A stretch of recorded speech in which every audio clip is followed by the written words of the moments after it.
Hello guys and welcome back to the channel, where today guys I'll be showing you how to change a bank account in Google AdSense.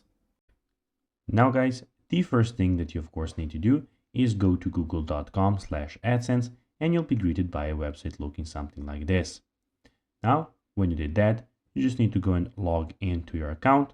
But guys, if you do not have one, you can always go and register to Google AdSense.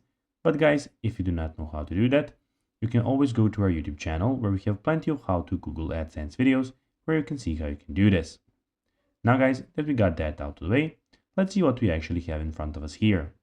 So as you can see, here we have the Google AdSense official website where we have a lot of things going on. On the left side of the screen, we have Home, Ads, we have Sites, Privacy and Messaging, Brand Safety, we have Report, Optimization, Policy Center, Payments, we have Account where you can go and check out your account settings, Access and Authorization Inbox, and we have the Feedback.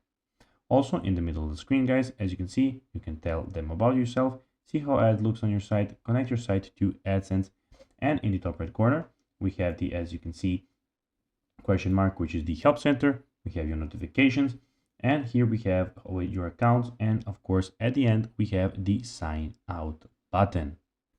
Now guys, let's see how you can actually go and change bank account in Google AdSense. Well guys, to do so, click on the payment method, then play information, and then go and add payment account or the bank account. So guys, that will be everything for this video. I hope that you found this video informative and entertaining. If you did guys, don't forget to like this video, share it, subscribe to the channel, and put the notifications on. And guys, as always, I'll be seeing you in the next video. Bye guys!